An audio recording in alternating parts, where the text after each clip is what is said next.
ಆತ್ಮೀಯ ಸ್ನೇಹಿತರೆ, ಇವತ್ತಿನ ಅವಧಿಯಲ್ಲಿ ನಾವು ಎಂಎಸ್ ಪೇಂಟ್ ಬಗ್ಗೆ ಅಧ್ಯಯನ ಮಾಡೋಣ.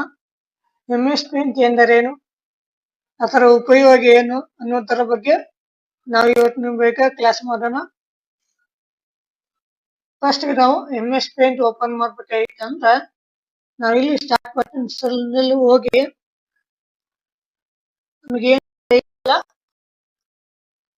ಅದನ್ನ ಇಲ್ಲಿ ಸರ್ಚ್ ಮಾಡ್ಕೊಂಡು ನಾವು ಓಪನ್ ಮಾಡ್ಕೋಬೇಕು. ಈಗ ಓಪನ್ ಮಾಡ್ಕೊಂಡಿದ್ದೀನಿ.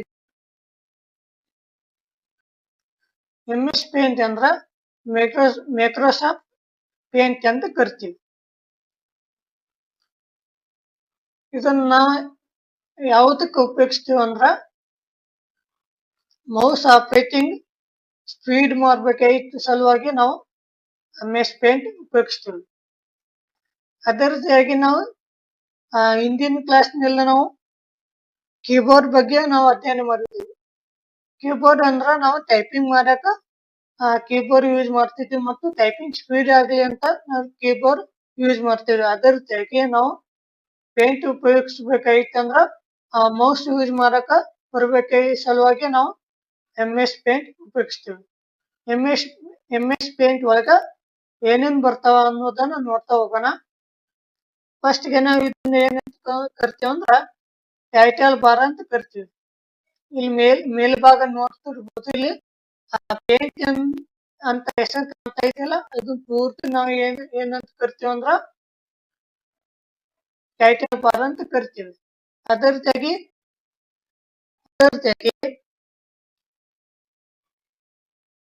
ಫೈಲು, ಹೋಮ್, ವ್ಯೂ ಅಂತ ಅದಾವಲ್ಲ, ಇವು ಮೂರು ಮೆನು ಬಾರ್ಸ್ ಅಂತ ಕರಿತೀವಿ ನಾವು. ಅದಕ್ಕೆ ಕೆಳಗಡೆ ಒಂದಿಷ್ಟು ಏರಿಯಾಗಳನ್ನ ಕಾಣ್ತೀವಿ, ಏರಿಯಾ ಅಥವಾ ಗ್ರೂಪ್ಗಳನ್ನ ಕಾಣ್ತೀವಿ. ಯಾವ್ಯಾವ ಅನ್ನೋದನ್ನ ನೋಡ್ತಾ ಹೋಗೋಣ. ಕ್ಲಿಪ್ ಓವರ್ ಅಂತ ಬರ್ತೈತಿ, ಇಮೇಜ್ ಏರಿಯಾ, ಟೂಲ್ಸ್ ಏರಿಯಾ ಅಥವಾ ಗ್ರೂಪ್ ಅಂತ ಕರಿತೀವಿ, shapes area, next last one ಬರುವಂತದ್ದು ಕಲರ್ಸ್ ಏರಿಯಾ ಅಂತ ಕರಿತೀವಿ. ಇವೆಲ್ಲ ಸೇರ್ಸ ನಾವು ಏನಂತ ಕರಿತೀವಿ ಅಂದ್ರ ರಿಬ್ಬನ್ಸ್ ಅಂತ ಕರಿತೀವಿ. ಎಲ್ಲ ಇವಕ್ಕೆ ಏನಂತೀವಿ ನಾವು ರಿಬ್ಬನ್ಸ್ ಅಂತ ಕರಿತೀವಿ. ಈಗ ಒಂದೊಂದಾಗಿ ಯಾವ ರೀತಿ ಉಪಯೋಗಿಸ್ಬೇಕಾಯ್ತು ಅನ್ನೋದನ್ನು ನೋಡ್ತಾ ಹೋಗೋಣ. ಇದರಲ್ಲಿ ಬರುವಂತ ಶೇಪ್ಸ್ ಏರಿಯಾ ಅಂತ ನೋಡ್ತೀವಿ. ನಾವು ಯಾವ ರೀತಿ ಶೇಪ್ಸ್ ಹಾಕ್ಬೇಕೈತಲ್ಲ ಆ ರೀತಿ ಹಾಕ್ಬೋದು. ಈಗ ಒಂದೊಂದಾಗಿ ಹಾಕ್ತಾ ನೋಡೋಣ. ಈ ರೀತಿಯಾಗಿ ನಾವು ಶೇಪ್ಸ್ ಹಾಕ್ಬಹುದು.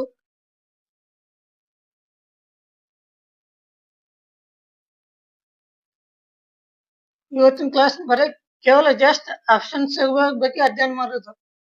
ಯಾವ ರೀತಿ ಆಪ್ಷನ್ಸ್ ಯಾವ ರೀತಿ ಯೂಸ್ ಆಗ್ತಾವ ಅನ್ನೋದನ್ನ ನೋಡ್ತಾ ಹೋಗ್ಬೋದು. ನೆಕ್ಸ್ಟ್ ಕ್ಲಾಸ್ ನಲ್ಲಿ ಇವುಗಳನ್ನ ಬಳಸ್ಕೊಂಡು ನಾವು ಯಾವ ರೀತಿ ಪೇಂಟ್ ತೆಗಿಬೇಕು ಅನ್ನೋದನ್ನ ನೋಡೋಣ. ಈ ರೀತಿಯಾಗಿ ಹಾಕಬಹುದು. ಇದಕ್ಕ ನಾವು ಒಂದೊಂದಾಗಿ ಕಲರ್ ಹಾಕ್ಬೇಕಿತ್ತಂದ್ರ ಇಲ್ಲಿ ಕಲರ್ ಬಕೆಟ್ ಅಂತ ಇದ್ರ ಮೇಲೆ ಕ್ಲಿಕ್ ಮಾಡ್ಕೊಂಡು ಇಲ್ಲಿ ನಮಗ ಕಲರ್ಸ್ ಕಾಣ್ತಾವ. ಇವುಗಳನ್ನ ನಾವು ಕಲರ್ಸ್ ಅಂತ ಕರಿತೀವಿ. ಇವುಗಳು ಯಾವ ಕಲರ್ ಬೇಕಲ್ಲ ನಮಗ ಆ ಕಲರ್ ನಮಗ ಕ್ಲಿಕ್ ಮಾಡ್ಕೊಂಡು ಜಸ್ಟ್ ಎಲ್ಲಿ ಕಲರ್ ಹಾಕ್ಬೇಕೈತಲ್ಲ ಜಸ್ಟ್ ಅದ್ರ ಮೇಲೆ ಕಲರ್ ಹಾಕ್ರಿ, ಈ ಕಲರ್ ಹಾಕ್ರಿ. ಇಲ್ಲಿ ಸರ್ ಕಲರ್ ಹಾಕಿದ್ರ ಮೇಲೆ ಇದನ್ನ ಕಲರ್ ಚೇಂಜ್ ಮಾಡ್ಬೇಕಾದ್ರೆ ಜಸ್ಟ್ ಇನ್ನೊಂದು ಮತ್ತೊಮ್ಮೆ ಯಾವ್ದಾದ್ರು ಕಲರ್ ತಗೊಂಡು ಜಸ್ಟ್ ಅದ್ರ ಮೇಲೆ ಕ್ಲಿಕ್ ಮಾಡ್ಕೊಂಡು ಕಲರ್ ಚೇಂಜ್ ಆಗತ್ತೆ. ಈ ರೀತಿಯಾಗಿ ನಾವು ಕಲರ್ ಹಾಕ್ಬಹುದು.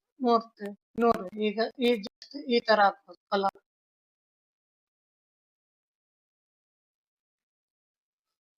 ಈಗ ಸರ್ ಕಲರ್ ಜಾಸ್ತಿ ಬೇಕು ಸರ್, ಇವು ಕಲರ್ ಇಷ್ಟ ಇಲ್ಲ ಅಂದ್ರ ಜಾಸ್ತಿ ಕಲರ್ಸ್ ಬೇಕಂದ್ರೆ ಇಲ್ಲಿ ಎಡಿಟ್ಸ್ ಕಲರ್ ಅಂತ ಅದಾವ. ಜಸ್ಟ್ ಇದ್ರ ಮೇಲೆ ಕ್ಲಿಕ್ ಮಾಡಿದಾಗ ಏನಾಗತ್ತ ನಮಗ ಕಲರ್ಸ್ ಓಪನ್ ಆಗ್ತಾವ ಜಾಸ್ತಿ.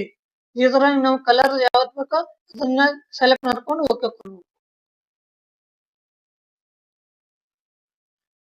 ನಮಗೆ ಯಾವ ಕಲರ್ ಬೇಕಲ್ಲ ಆ ಕಲರ್ ಕ್ಲಿಕ್ ಮಾಡ್ಕೊಂಡು ಇಲ್ಲಿ ಕೆಳಗಡೆ ಓಕೆ ಬಟನ್ಸ್ ಐತಲ್ಲ ಅದನ್ನ ಕ್ಲಿಕ್ ಮಾಡಿದಾಗ ಆ ಕಲರ್ ನ್ಯೂ ಕಲರ್ ಇಲ್ಲಿ ಬರುತ್ತೆ.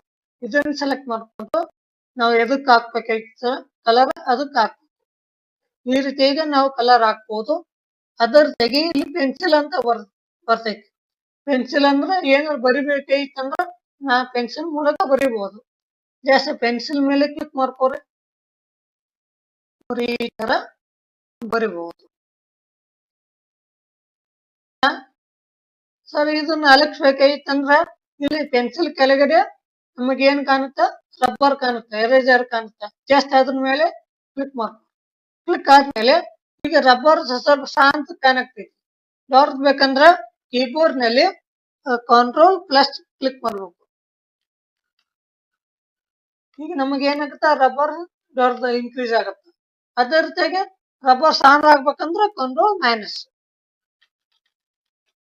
ಈ ರೀತಿಯಾಗಿ ನಾವು ಮಾಡ್ಕೋಬಹುದು. ಜಸ್ಟ್ ಇದ್ರ ಮೇಲೆ ಯಾವ್ದನ್ನ ಅಲಕ್ಷಬೇಕಾಗಿತ್ತಲ್ಲ, ಜಸ್ಟ್ ಅದ್ರ ಮೇಲೆ ಡ್ರಾಗ್ ಮಾಡಿ ಮೌಸ್ ತೆಗೆದುಕೊಂಡು ರಬ್ಬರ್ ಏನಾಗುತ್ತೆ ಅಲಕ್ಷ. ಈ ರೀತಿಯಾಗಿ ನಾವು ಕ್ಲೀನ್ ಮಾಡಬಹುದು.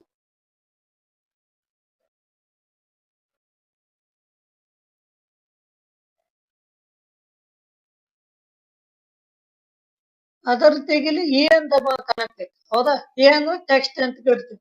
ಎ ಬರಿಬಹುದು. ಫುಲ್ ಎಕ್ಸಾಂಪಲ್ ಇದ್ರ ಮೇಲೆ ಕ್ಲಿಕ್ ಮಾಡಿ. ಕ್ಲಿಕ್ ಆದ್ಮೇಲೆ ನಾವು ಎಲ್ಲಿ ಬರಿಬೇಕಾಯ್ತಲ್ಲ, ಜಸ್ಟ್ ಅದ್ರ ಮೇಲೆ ಡ್ರ್ಯಾಗ್ ಮಾಡ್ಕೊರಿ. ನಮಗೆ ಎಷ್ಟು ಲೈನ್ ಬರಿಬೇಕು ಅಷ್ಟು ಲೈನ್ ಸೆಲೆಕ್ಟ್ ಮಾಡ್ಕೊಂಡು ನೀವು ಏನು ಬರಿಬೇಕಾಯ್ತು ಅಂತ, ನೀವು ಏನು ಬರಿಬೇಕಾಯ್ತು ಅನ್ಕೊಂಡ್ರಲ್ಲ ಅದನ್ನ ಇಲ್ಲಿ ಬರಿಬಹುದು.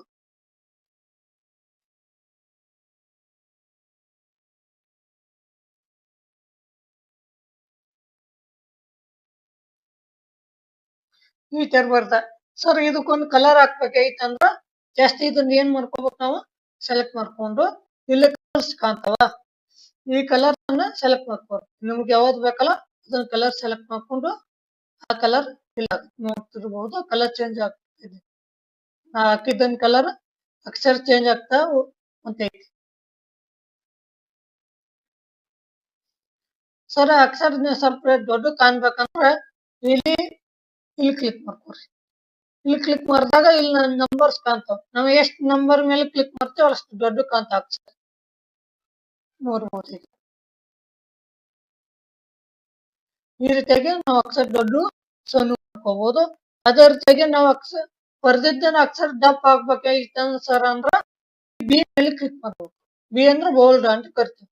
ಶಾರ್ಟ್ಕಟ್ ಕೀ ಕಂಟ್ರೋಲ್ ಬಿ ಅಂತ ಕರಿತೀವಿ. ಈ ರೀತಿಯಾಗಿ ಅಕ್ಷರ ದಪ್ಪ ಸಣ್ಣದು ಮಾಡ್ಕೋಬಹುದು.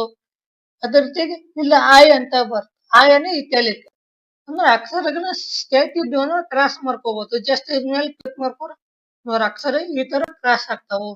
ಆ ಕ್ರಾಸ್ ಇದ್ದಿದ್ದು ತೆಗಿಬೇಕು, ಮತ್ತೆ ಅದ್ರ ಮೇಲೆ ಕ್ಲಿಕ್ ಮಾಡ್ಬೇಕು, ಹೋಗುತ್ತ. ಮತ್ತೆ ಕ್ಲಿಕ್ ಮಾಡಿದಾಗ ಕ್ರಾಸ್ ಆಗ್ತಿ. ಈ ತರನಾಗ ಮಾಡ್ಕೋಬಹುದು. ಶಾರ್ಟ್ಕಟ್ ಕೀ ಏನಂದ್ರ ಕಂಟ್ರೋಲ್ ಐ ಅಂತ ಕರಿತೀವಿ. ನೆಕ್ಸ್ಟ್ ಬರುವಂತ ಯು ಅಂತ ಬರ್ತದೆ. ಯು ಅಂದ್ರ ಅಂಡರ್ಲೈನ್. ಬರ್ದಿರುವಂತ ಕೆಳಗಡೆ ಅಂಡರ್ಲೈನ್ ಹಾಕ್ಬೇಕಿತ್ತಂದ್ರ ಶಾರ್ಟ್ಕಟ್ ಕೀ ನಾವು ಯು ಕ್ಲಿಕ್ ಮಾಡಿದಾಗ ಅದು ಅಂಡರ್ಲೈನ್ ಮಾಡಿ ಕಂಟ್ರೋಲ್ ಯು ಕ್ಲಿಕ್ ಮಾಡ್ರಿ. ಈಗ ಏನಾಗುತ್ತ ಲೈನ್ ಬರ್ತಾ ಇದೆ ಕೆಳಗಡೆ. ನಾವು ಕಲರ್ ಯಾವ್ದಾರ ಹಾಕೊಂಡಿರ್ತೀವಲ್ಲ ಅದೇ ಕಲರ್ ಲೈನ್ ಬಂದ. ನೀವು ಎಕ್ಸಾಂಪಲ್ ಬೇರೆ ಕಲರ್ ಹಾಕೋರಿ, ಬೇರೆ ಕಲರ್ ಲೈನ್ ಬರ್ತಿ. ಈ ರೀತಿ ನಾವು ನೋಡ್ಕೋಬಹುದು. ಗೊತ್ತಾಯ್ತು.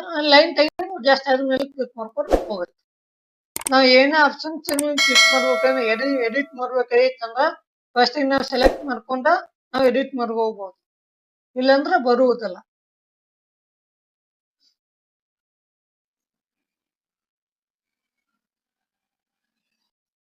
ಸರ್ ಅಕ್ಷರ ಸ್ವಲ್ಪ ಸ್ಟೈಲ್ ಮಾಡೋಕ್ ಕಾಣ್ಬೇಕಂದ್ರೆ ಇಲ್ಲಿ ಏರಿಯಲ್ ಕಾಣುತ್ತೆ, ಹೌದಾ? ಜಾಸ್ತಿ ಇದ್ರ ಮೇಲೆ ಒಂದ್ ಪಾಯಿಂಟ್ ಮೇಲೆ ಕ್ಲಿಕ್ ಮಾಡ್ಕೊಂಡು ಇಲ್ಲಿ ಜಾಸ್ತಿ ಪಾಯಿಂಟ್ ಚೇಂಜಸ್ ಸ್ಟೈಲಿಶ್ ಅದಾವ ಪಾಯಿಂಟ್ಸ್, ಅವಾಗಲೂ ಚೇಂಜ್ ಮಾಡ್ಕೋಬಹುದು ಸರ್.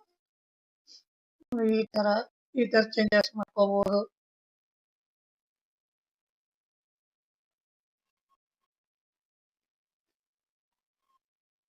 ಈ ತರ ಕೂಡ ಚೇಂಜಸ್ ನಾವು ಮಾಡ್ಕೋಬಹುದು. ಸರ್ ನಾನು ಚೇಂಜಸ್ ಬೇಕಾಗಿಲ್ಲ ಅಂದ್ರ ವಾಪಸ್ ನಮಗೆ ಏನ್ ಮಾಡ್ಬೇಕು, ಏರಿಯಲ್ ಮೇಲೆ ಕ್ಲಿಕ್ ಮಾಡ್ಕೊರ ಅದು ಹೋಗ್ಬಾರ್ದು.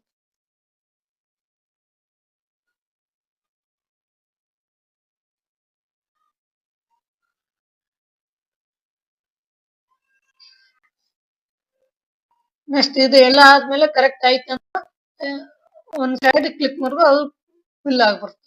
ಮತ್ತೆ ಇದನ್ನ ಎಡಿಟ್ ಮಾಡ್ಬೇಕಂದ್ರೆ ಆಗಂಗಿಲ್ಲ, ಮತ್ತೆ ಹೊಸದ ಬರ್ತದೆ. ಈ ತರ ಮಾಡ್ಬೋದು. ಈ ತರ ಹೊಸದ್ ಬಂತು. ನಾವು ಏನ್ ಮಾಡ್ಕೋಬೇಕೈತಲ್ಲ ಫಸ್ಟ್ ಗೆ ಅದನ್ನ ಮಾಡ್ಕೊಂಡು ಎಡಿಟ್ ಮಾಡ್ಬೋದು. ಆಮೇಲೆ ಮತ್ತೆ ಬಂದು ಅದು ಕಲರ್ ಹಾಕ್ತೀನಿ ಲೈನ್ ಹಾಕ್ತೀನಿ ಅಂದ್ರೆ ಬರುವುದಿಲ್ಲ. ನೆಕ್ಸ್ಟ್ ಇಲ್ಲಿ ಬ್ರಷ್ ಅಂತ ಕಾಣ್ತೈತೆ ಹೌದಾ.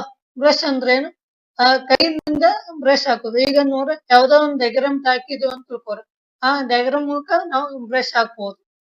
ಜಸ್ಟ್ ಇಲ್ಲಿ ಯಾವ್ದಾದ್ರು ಒಂದು ಬ್ರಷ್ ಸೆಲೆಕ್ಟ್ ಮಾಡ್ಕೊಂಡು ಅದ್ರ ಮೇಲೆ ಇಲ್ಲಿ ಕಲರ್ ತಗೋತೀನಿ ಅಂದ್ರ ಕಲರ್ ತಗೋರಿ. ಆದ್ಮೇಲೆ ಬ್ರಷ್ ಮಾಡ್ಬೇಕು ನೋಡಿ, ಮೌಸ್ನಿಂದ ಈ ತರ ತೆಗಿಬಹುದು. ಜಸ್ಟ್ ಇವತ್ತು ಬೇಸಿಕ್ ಇದೆ ಯಾವ ರೀತಿ ಆಪ್ಷನ್ಸ್ ಯೂಸ್ ಆಗ್ತಾವ ಅನ್ನೋದು. ನೆಕ್ಸ್ಟ್ ಕ್ಲಾಸ್ ನಲ್ಲಿ ಇವುಗಳನ್ನ ಉಪಯೋಗಿಸ್ಕೊಂಡು ಯಾವ ರೀತಿ ನಾವು ಡಯಾಗ್ರಾಮ್ ತೆಗಿಬೇಕು ಅನ್ನೋದನ್ನ ನೋಡೋಣ ನೆಕ್ಸ್ಟ್ ಕ್ಲಾಸ್ ನಲ್ಲಿ.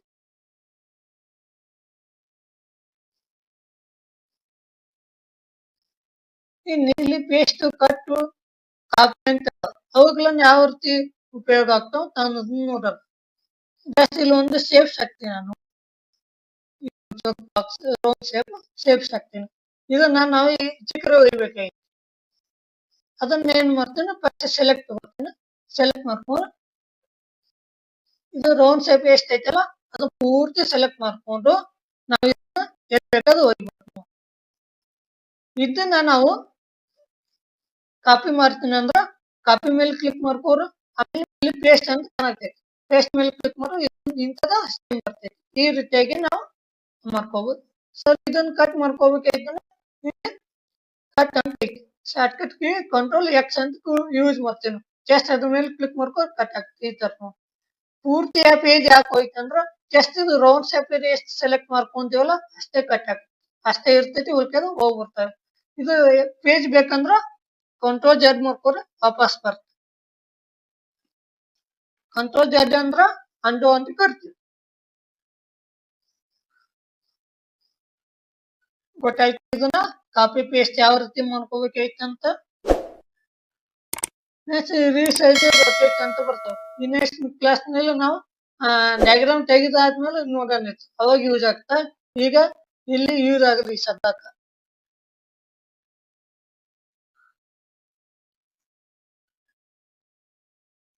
ನೆಕ್ಸ್ಟ್ ವ್ಯೂ ಅಂತ ಬರ್ತೈತಿ.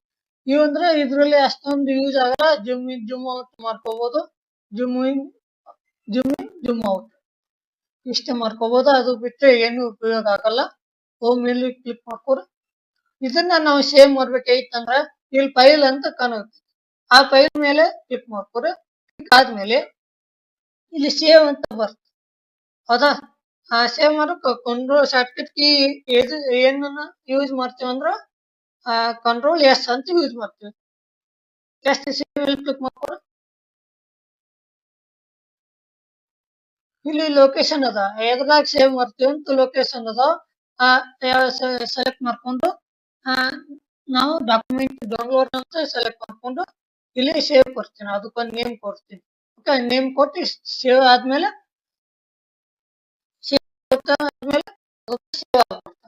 ಸೇವ್ ಆಗಿದ್ ನಾವು ನೋಡ್ಕೋಬೇಕಾಯ್ತು. ವಾಪಸ್ ನೋಡ್ಕೋಬೇಕಂದ್ರ ಇಲ್ಲಿ ಫೈಲ್ ಅಂತ ಬರ್ತೈತಿ, ಫೈಲ್. ಆ ಫೈಲ್ ಮೇಲೆ ಇಲ್ಲಿ ನೋಡ್ಬೋದು, ಡ್ಯಾಶ್ ಬೋರ್ಡ್ ನಲ್ಲಿ ಇಲ್ಲೇ ಕಾಣಾಕ್ತೈತಿ ಫೈಲ್. ಇದ್ರ ಮೂಲಕ ನಾವು ಓಪನ್ ಮಾಡ್ಕೊಂಡು ನಾವು ಸೇವ್ ಮಾಡಿದ್ದನ್ನ ನೋಡ್ಕೋಬಹುದು. ಈಗ ನೆಕ್ಸ್ಟ್ ಕ್ಲಾಸ್ ನಲ್ಲಿ ಇವುಗಳನ್ನು ಉಪಯೋಗಿಸ್ಕೊಂಡು ಯಾವ ರೀತಿ ಡಯಾಗ್ರಾಮ್ ತೆಗಿಬೇಕು ಅನ್ನೋದನ್ನ ನಾವು ನೆಕ್ಸ್ಟ್ ಕ್ಲಾಸ್ ನಲ್ಲಿ ಅಧ್ಯಯನ ಮಾಡೋಣ.